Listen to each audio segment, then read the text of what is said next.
Hello, baseball fans. It's time for Diamond Kings, the best YouTube baseball talk show, talking everything about baseball coast to coast. We hope you caught our trade deadline show on Friday. We broke down all the deals there. We'll probably talk a little bit more about that, but we also want to move on to the last 2 months of the season. Action is heating up across both leagues. We'll spend a little time reflecting on the Hall of Fame weekend. I had the privilege to go to that, and it was really a great celebration of the game. Always good to see all the old-timers come out.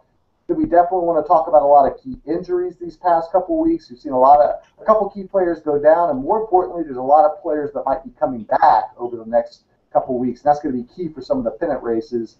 There were some beam brawls today on Sunday. You had the Royals getting in the middle of it again. You had a good National League Central rivalry with the Reds and Pirates.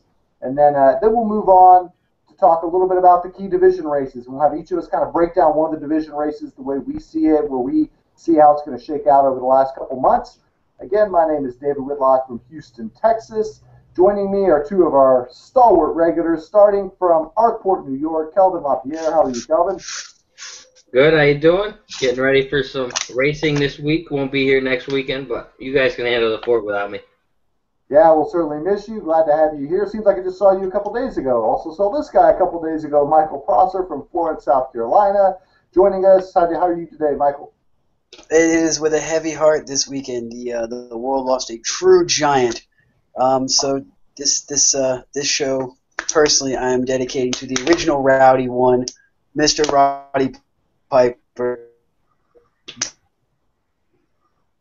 God, what that man was. Not even he could arguably touch that guy in the ring, or even on the screen every once in a while he had a decent role. I mean, come on. I have come here to chew bubblegum and kick ass, and I'm all out of bubblegum. I mean, that is classic. Mr. Piper, it was a pleasure getting to watch you for the 25 years that I've been alive. God rest you, sir. No doubt. He was one of the legends, something I grew up watching in the wrestling realm. And hopefully you'll get a little bit more rowdy than usual because, you know, Michael, he's never one to pull punches on any of his analysis. But we'll get right into it and talk about the Hall of Fame weekend. We didn't have a show last Sunday. I had the privilege of going to Cooperstown, New York. Of course, the inductees this year was a really, really good class. You had Craig Biggio, John Smoltz, Randy Johnson, and Pedro Martinez. And it was a lot of fun to see those guys, and probably more fun for me to see all the old-timers that came back. And they have the Parade of Legends on Saturday where you start off seeing guys like Hank Aaron, like Reggie Jackson, like Whitey Ford, right in front of you 2 feet away. The crowds were great. It's kind of a celebration of the game, so everybody wins that weekend. The speeches were interesting. Pedro Martinez, of course, with the passion he had for the game, he had a lot of Dominican Republic fans in attendance.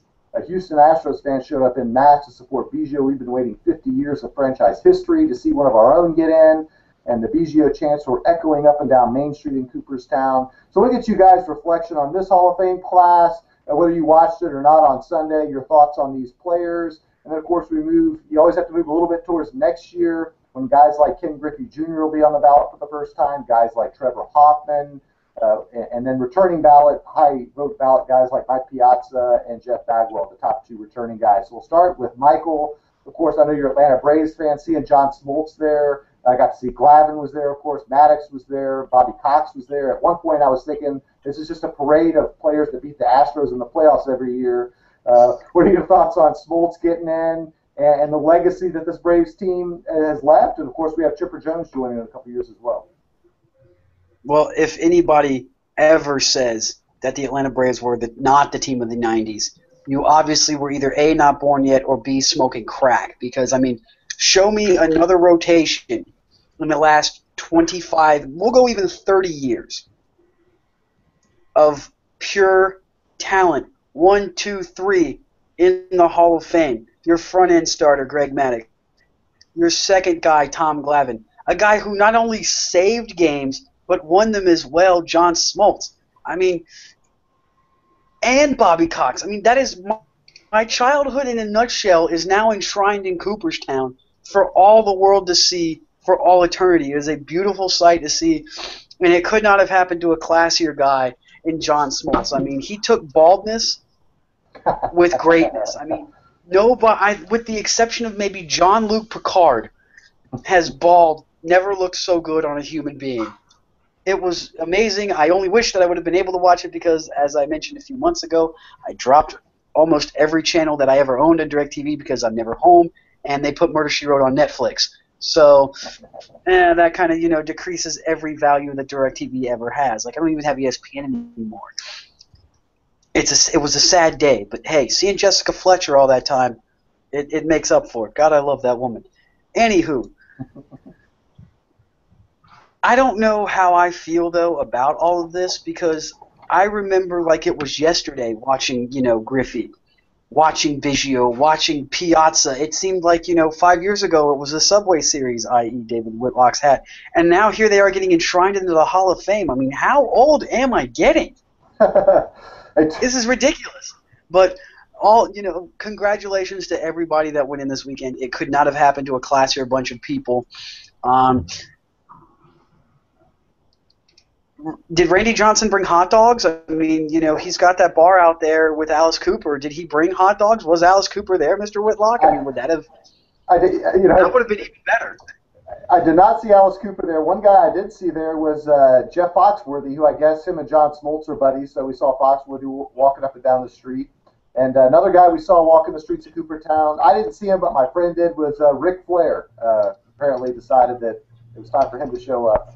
So, the things you see walking up and down the street in Cooperstown, of course, I got to see a lot of baseball analysts, Peter Gammons and guys like that. But Randy Johnson's speech was really from the heart. He was probably the least polished speaker of all four, but really one of the better speakers in terms of you were just hanging on every word because you knew he meant it. So wait, you could understand everything Pedro Martinez said?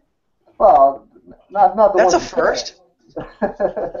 No, but he definitely had a light air to his speech, a very unserious speech, although he talked about serious subjects, about the Dominican Republic and getting more youth academies there. He but he mentioned Robert Manfred. He's like, one of the things I think we should work on is getting more money to youth baseball in the Dominican. It's so ripe with people like opportunities like himself. I was surprised that he was only the second Dominican native to be inducted. It was Juan Marichal some 25 years ago, and him. You think of all the great Dominican players. Of course, there'll be several more. Albert Pujols at the top of that list. Maybe David Ortiz coming soon. But again, like Michael said, those guys aren't even retired yet. It's crazy to see some guys who see their entire career, like a Craig Biggio, who came up when I was starting out high school, and of course completed his career much later. Which made it very special for me to see him get in and see all the Astros supporting him. So, Kelvin, what are your thoughts on this class? And in particular, there'll be several big Yankees coming in a few years. You got Mariano Rivera, probably followed by 1 year with Jeter. That'll be an exciting time. But what are your thoughts on this class and the next few classes and the whole ceremony? Well, we touched on this a couple weeks ago when you were getting ready to head up here. John Smoltz, when I grew up, was the closer in Atlanta. Big guy, big name. John Rocker took over his starting spot. Then John Rocker went back into the bullpen, and that was just a crazy ride. John Smoltz is probably my favorite one going in, just because of the Pedro Martinez incident when they got in that fight in New York. Just throwing a 67-year-old Don Zimmer to the ground really wasn't his greatest image.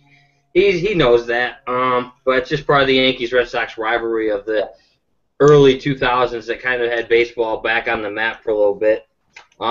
Pedro Martinez's speech was probably the best of them all for the words you could understand. Craig Biggio, I saw your video you uploaded to Facebook. He obviously was a huge favorite. It's always the big thing when the first person from any franchise gets inducted into a Hall of Fame, and you saw that with the Houston turnout. One of the things I want to see Major League Baseball do is put this the week before the All-Star game. Don't have it after, because the NFL Hall of Fame ceremony is now this coming up Sunday, or Saturday. It's Saturday night, right? And then they play a game on Sunday. I'd like to see baseball have it actually like a whole month before they do like a football, because then in America it's like all football. Baseball is America's pastime. It needs to stay that way. But now everybody's starting up with football. You have training camps opening up. The last training camp opened up today. So I just like to see the All-Star game be after the induction ceremony for the Hall of Fame. But congrats to Randy Johnson. You got in there. You went in as a Diamondback. Congrats to them all. Well deserved. Next year, Piazza, long shot, best hitting catcher of my generation by far. So far. Does he get in? Maybe, maybe not. I remember him, Roger Clemens, going at it in New York City in the Subway Series and that whole 2 years afterwards. And then you have Trevor Hoffman. If it wasn't for Mariano Rivera, he'd be the all-time saves leader in Major League Baseball history. He's the first ballot Hall of Famer just on that stat alone. So it's going to be harder for Bagwell next year just because some of those votes that he got this year are going to go away just because of those two coming onto the ballot, but not necessarily going to lose a lot of their votes because of the people that were put in this year over them. So it's going to be tough. I'm rooting for Bagwell. I grew up liking Bagwell the way he played the game, but like we said a couple weeks ago, it's going to be hard just because of his resume. Yeah, it's another busy class. You got 4 guys off the ballot, like you said, a couple probably to take votes this next time, and they're going to change the voting, which is unclear how it's going to affect it. They're going to only allow votes to those that were active in the Writers Association in the past 10 years. That came out just after the weekend. That if you hadn't been active the last 10 years, you're going to lose your vote. So I don't know how many that is, or whether any of those guys are the ones that are turning in empty ballots to prove some sort of point. But you could see some guys move up or down based upon that alone, as opposed to, like you're saying, adding guys to a already full ballot or dropping guys off. It'll be interesting. You mentioned John Smoltz, the closer. I believe he still has the National League record for saves in a season. He was only a closer for 3 years, and he had that one season of 55 saves or something like that. Just ridiculous. It was a great class and a great weekend. Like you guys said, congrats to all those guys. But let's move on to the present now. It's been a busy time in baseball with injuries. We're at that point of the season with only a couple months left. If a guy goes down to injury, he's almost going to miss, definitely a quarter of the time, almost half the remaining time. Some guys that went down this week, C.J. Wilson, Michael Pineda, Matt Holliday, all those teams contending. And then, even more importantly, you've had guys out for a while, and this is just some names I wrote down coming in. You're going to have Alex Gordon come back, maybe George Springer for the Astros, David Wright for the New York Mets, who are suddenly one game out, could actually get a virtual tie tonight if they win on Sunday Night Baseball. You got Derek Holland for the Rangers. Of course, they just got Cole Hamels, Steven Strasburg, Miguel Cabrera. So a lot of guys coming back that could shake up these races. So out of all of that, I'll give you guys a chance. What do you think of some of the key injuries of guys going down, guys like maybe Holliday or C.J. Wilson? And what are your thoughts on guys coming back and how it might affect the league? It starts with Michael. Go ahead. Somebody's got an airplane flying by. This is going to be a surprise to some people, but it actually, not only does it say big name, but it's a big bat. And I'm talking about Giancarlo Stanton. Yes, I know the Marlins are out of it. I get that. But they just got back Jose Fernandez. And I don't know if you guys have been seeing Jose Fernandez lately, but the guy, it looks like he never left. Like, he's one of those guys who potentially Tommy John surgery could be the best thing in his career. Like, I know they're out of it. I get that.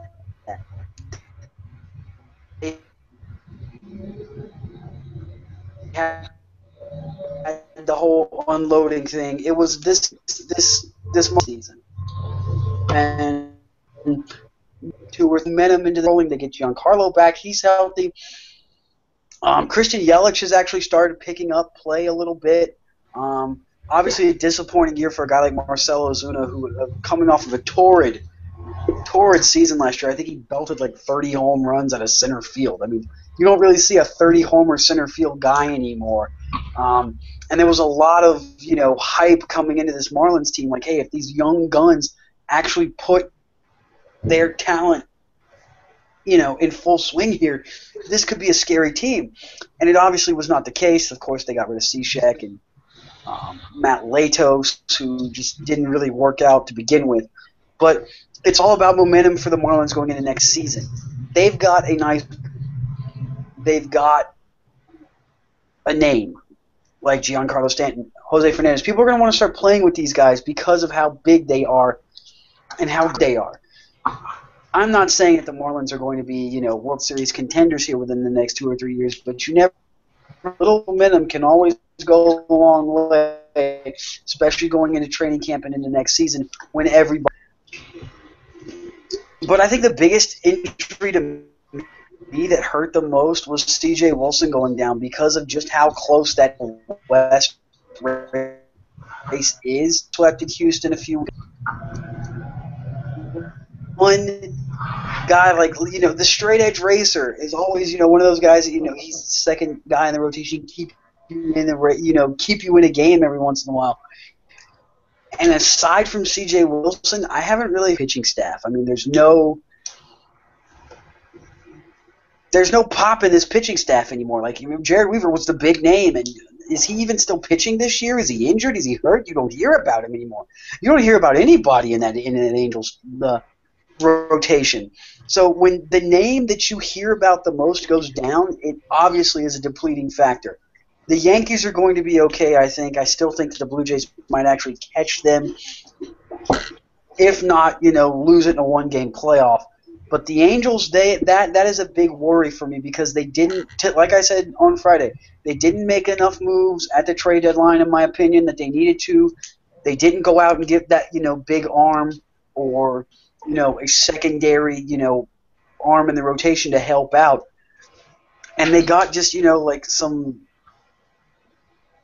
bench players. I mean, no disrespect to David DeJesus. You've had a long, career, man, as a utility guy. I mean, yeah, utility guys can win you games and they win you championships, but so do pitchers.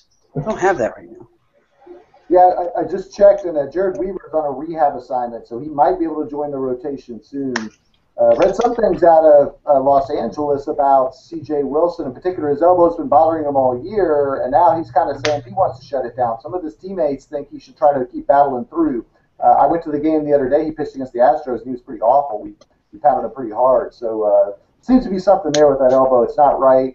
Some people were insinuating that he wants to shut it down to get better for free agency. I think he's got one more year in Los Angeles, and if he keeps pitching bad this year, he may need the surgery and be out for part of next year.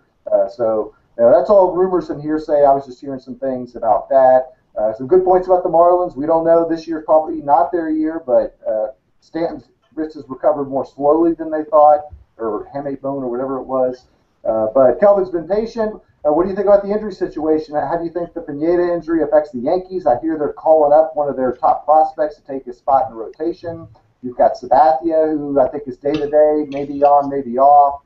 And any other injuries that you see across the league? The Pineda injury is huge for New York, especially when you had Toronto that added the Troy Tulowitzki, the David Price at the trade deadline. But as far as that goes, they're bringing up Severino, like you said. He's 7-0 in 10 starts in AAA this year with a 1.35 ERA in 10 starts or something like that. So if he comes up and pitches lights out like that, the only thing is with him, we have him on an innings limit because he's a power pitcher. He's only got 50 innings left before we're going to shut him down for the year.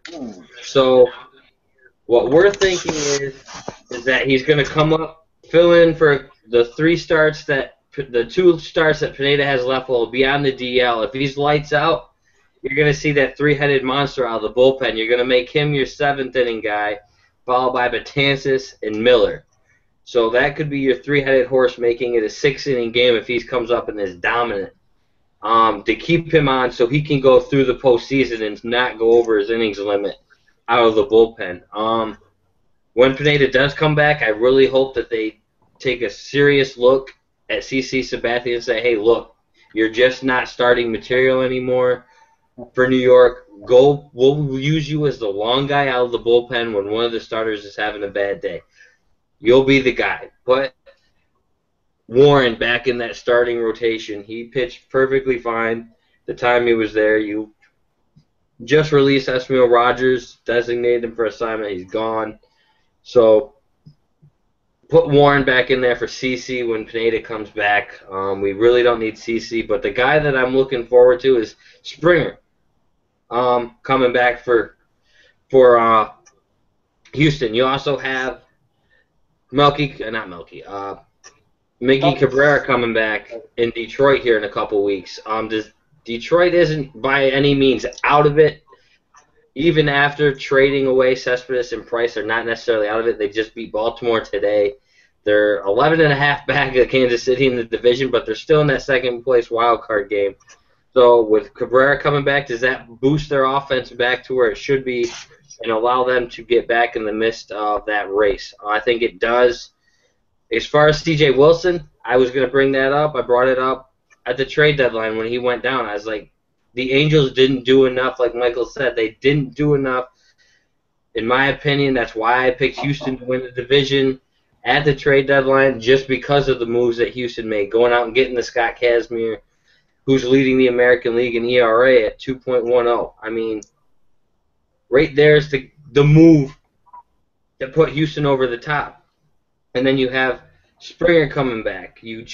Mike Trout has that wrist injury. He doesn't seem like he has the pop in his bat right now. I have him on my fantasy team. I think he hit a home run yesterday. Didn't do much the day after the day he missed. I think he's like 1 for 12 since coming back from that wrist injury. So, and it's a home run. But other than that, he hasn't really done anything much. Jared Weaver is starting. He is taking C.J. Wilson's spot in the rotation. He will pitch his C.J. Wilson's next scheduled start for the Angels. So, but C.J. Wilson's injury is kind of tricky. It's a bone spur injury in the elbow, and there's a ligament that's pulling on the bone spurs, which is what's causing all this inflammation and pain. And that is a surgical injury, but you can play through it, but it's not going to get any better, and it's not going to get any.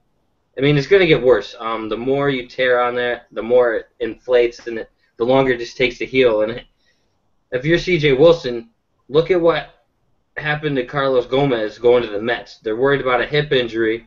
Carlos Gomez is a free agent after next season.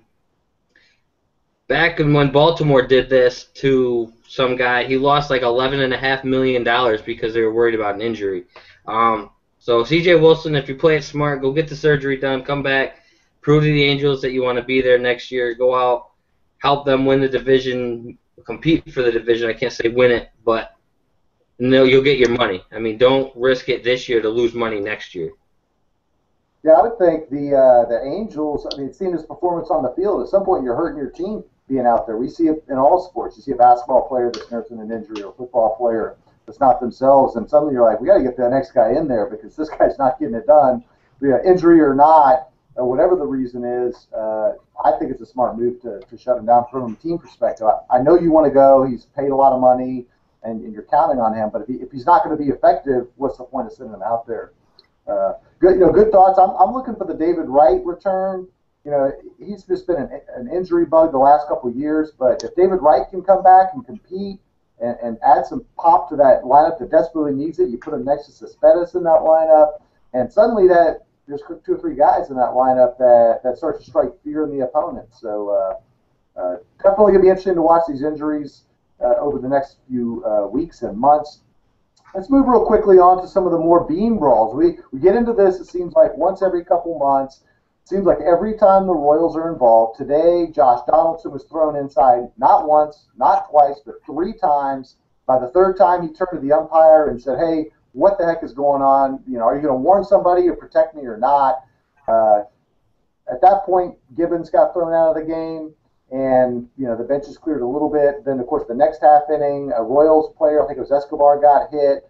The bench is totally emptied. Even Gibbons was back on the field, which should draw the attention of Major League Baseball that he was supposed to be ejected and found himself back on the field for that. But and the other league, you had the Pirates and Reds going after each other. A.J. McCutcheon and some other guys. So, in general, what are your thoughts on these bean brawls? Is it healthy for a team to have these things? I'll speak from the Houston Astros perspective. We got into it with the Rangers a couple weeks ago, and ever since we kind of mixed it up on a Saturday night against the Rangers, we're 6 or 7-1, and we seem to be a team playing together with passion. So there's some element that, hey, we're bonding with our guys by brawling like this, but at the same time, you risk suspensions, integrity of the league. You don't want to take another guy out. You don't want to hit Josh Donaldson in the head and have to be out for 2 or 3 weeks.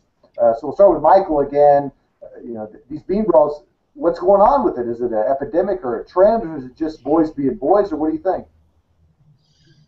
This is, hey, we're not going down without a fight in the case of the Cincinnati Reds. I mean, when you look at this Reds team, it was one of those teams that greatly underachieved. I mean, just badly. Yes, it was in part due to some injuries and key guys like I said, Joey Votto was out for a while, and it was just a lot of problems. So I get the fact that, hey, once is justifiable, twice is understandable, but 3 times in the case of this Kansas City team. If I'm not mistaken, this actually is the 3rd time we've talked about a Kansas City brawl this season. Kansas City, it's sad because you went from sweethearts, and I don't mean that bad John Cusack and Catherine Zeta-Jones movie. I mean like you actually won the hearts of people in this country, and now all of a sudden you're the Detroit Pistons of Major League Baseball? Really? No. Stop. This is not who you are. Stop beating people. Stop trying to be tough. You're the Royals. You're always going to be the Royals. And there's nothing that you can do about it. Stop. It's awful. But Cincinnati, I get it. That's a rival. You don't have beef with Toronto, Kansas City.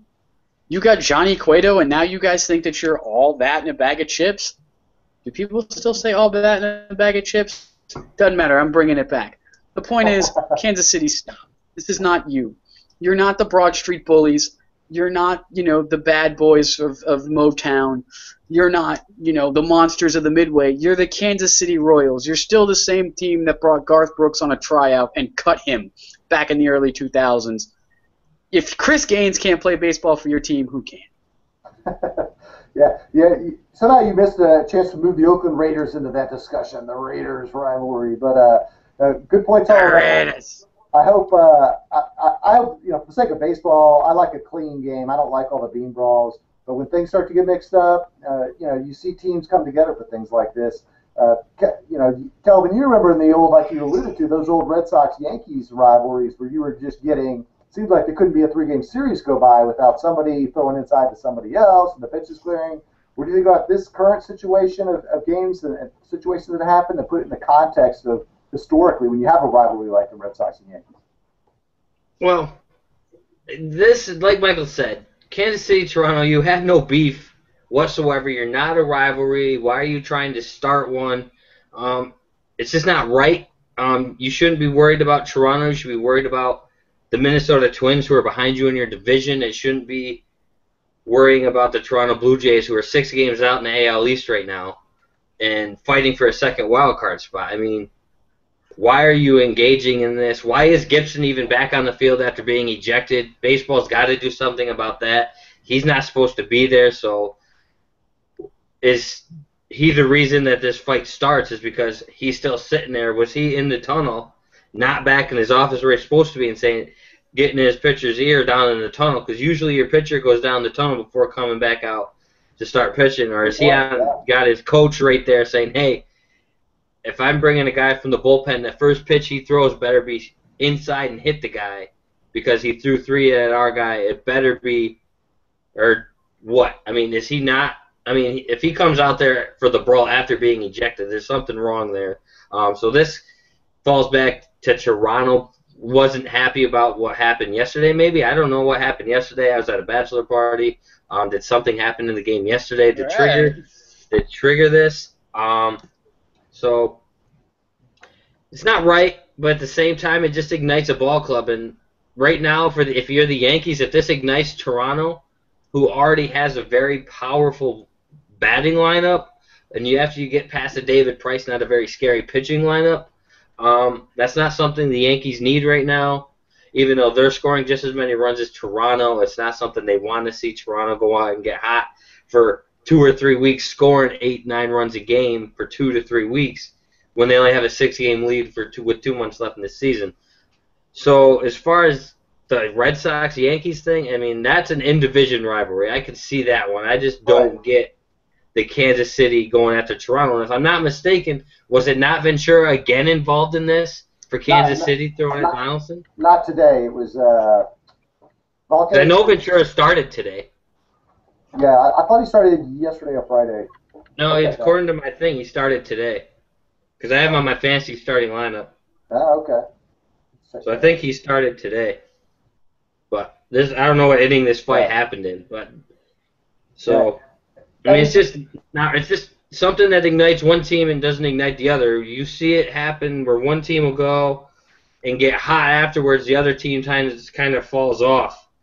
And I think that could happen with Kansas City, and you've got Minnesota. I mean, yeah, they're 8 games back, but Minnesota's playing pretty well right now. I mean, they're not playing bad, but they're not playing great. They're 4-6 in their last 10. They've lost 1, and their scoring is about 500 for runs against or runs scored. So it happens, but it's just not right. But in certain situations, it's right. When it's a rivalry game, you're fighting for something, the postseason's on the line. Right now, postseason's not on the line. You're looking to jeopardize a team's postseason chances by hitting somebody and putting them on the DL. Right now, if you hit a person on the wrist, they're done for until the postseason starts, if they make it to the postseason, if it breaks their wrist. That's a 6 to 8 week injury. And you're going to risk that and plus get suspended for 5 games as a pitcher, which is 1 start. I mean, they're not too worried about that for a pitcher. So I think if you make the pitcher suspensions longer, you see this whole beanball situation go away. If they're only missing 1 game check, okay, they can live with that as a pitcher.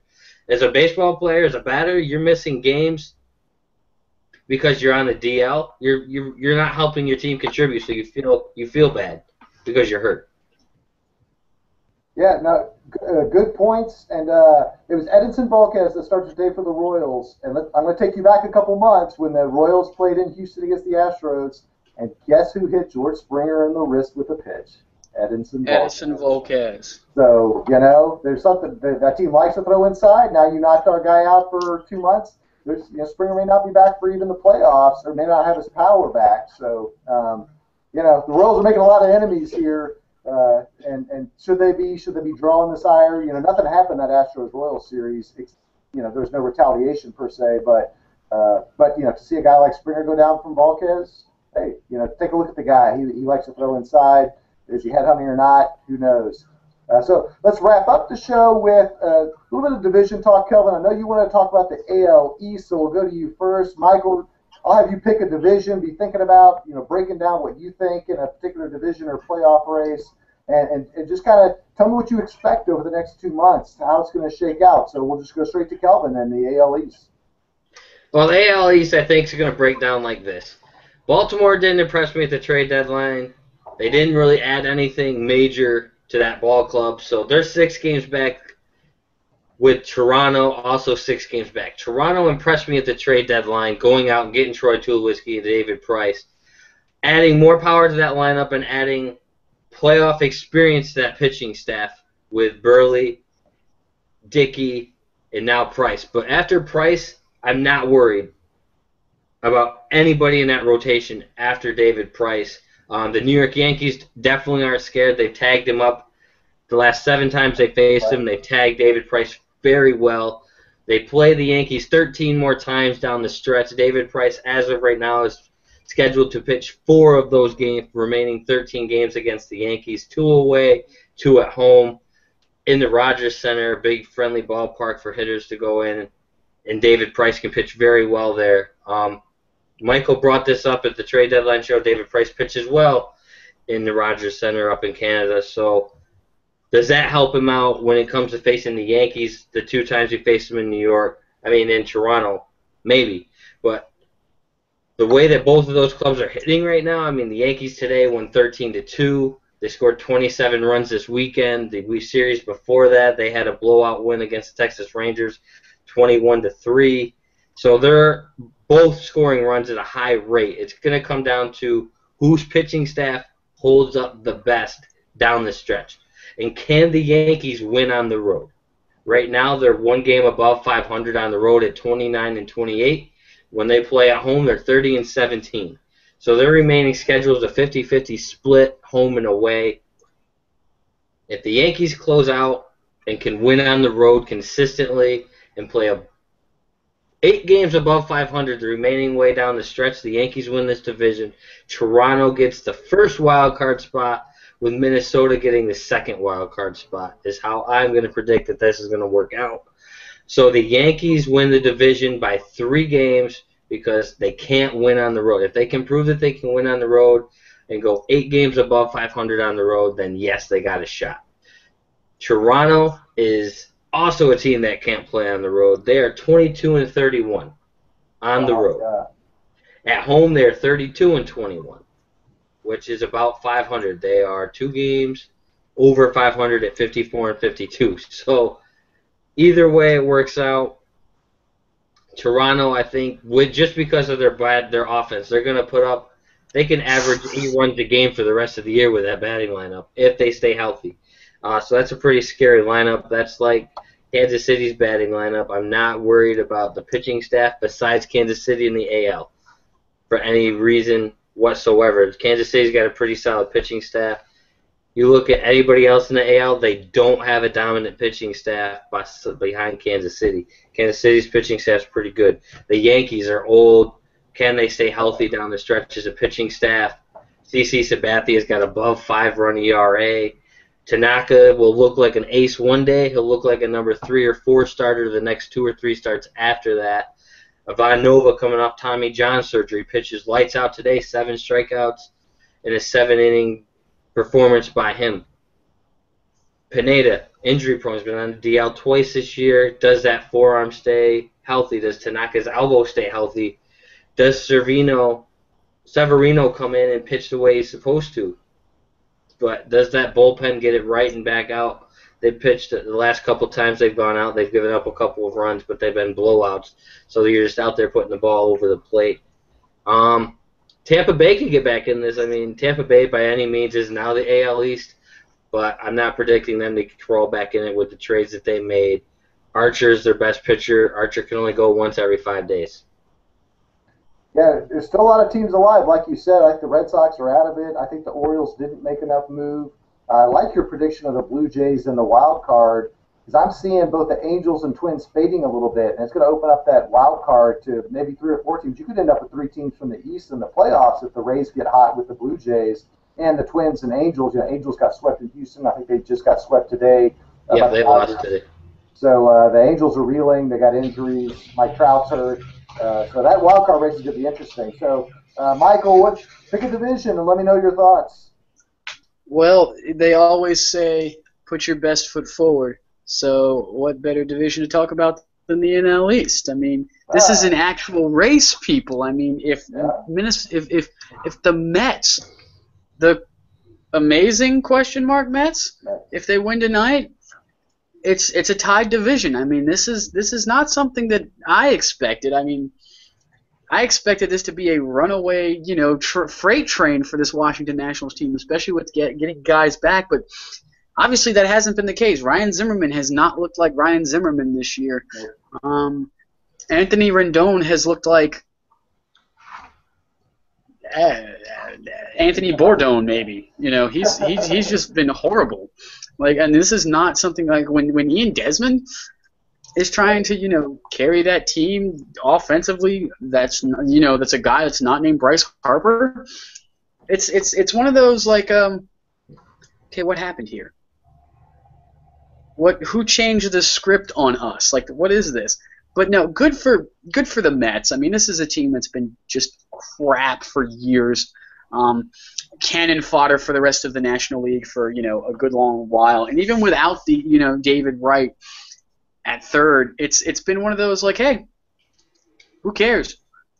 We're still winning. We're winning baseball games, which is not something that Mets winning baseball games. What? No, seriously, this is when a Hall of Fame pitcher, and I swear to God, John Smoltz was on some serious amounts of cocaine when he made this statement. But hey, you never know. When a Hall of Fame pitcher that says this rotation is better than the rotation that the Atlanta Braves put out in the 1990s.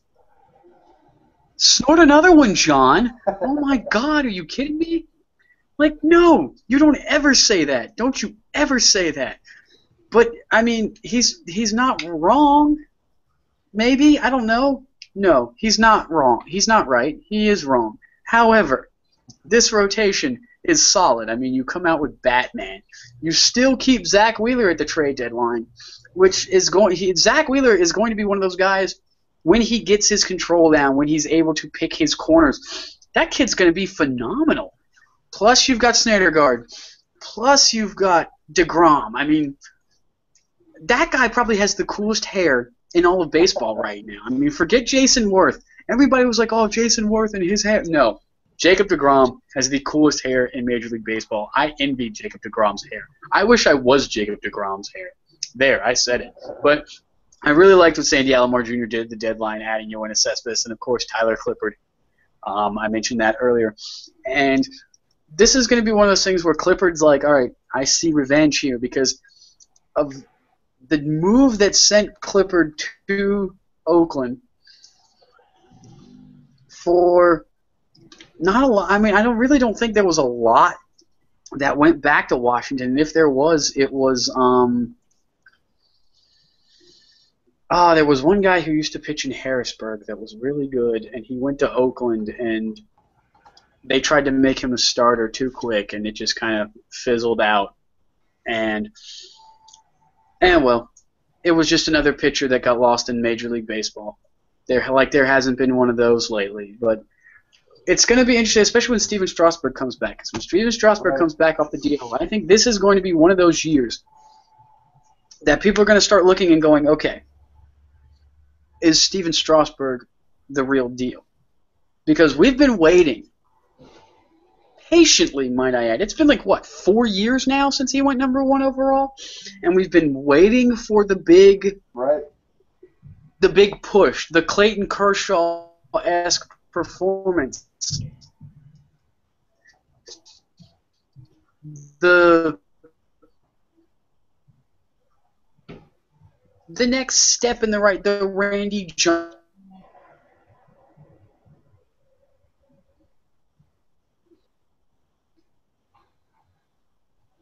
franchise. I don't want a Strasburger anymore. You got a frozen Michael. I don't know if he's still talking or not. No, I'm done. That's it. The mic has been dropped. I'm done. Wow. Yours was just frozen there, at least on my screen for a minute. No, a good analysis. That's going to be a great race. I'll touch on really quickly a race that's shaping up, and that's the National League West. You've got the Dodgers, who are maybe slipping a little bit. The Giants, with Hunter Pence back, seem to be surging. I think they got in a brawl this week. I think Madison Bumgarner got in a brawl against the Rangers, too. So, again, it's going around. But watch those Giants. They know how to win in the postseason. They arguably have the best manager in baseball. You've got Don Mattingly, who's had good moments and bad moments. Of course, the Dodgers got this weekend over the Angels. So that's going to be a key race. The rest of the teams are out of it. I think the second team there gets the wild card, presumably against the National League Central team. So, assuming they both play well. If one team just drops off or gets a key injury, that'll be it. But the Dodgers, as we talked about the trade deadline show, they really shored up their rotation. And their lineup has got more outfielders than most teams. So, great. It's like 6 now? Yeah, I think so. All of them could start for a team like the Diamondbacks, maybe. I don't know. But anyway, thanks, guys. Great show, great analysis. We'll meet you guys next week. I guess Kelvin won't be here because he'll be racing, but hopefully we'll have Michael back and our panel as usual. And thanks again for joining us on Diamond Kings. Until next time.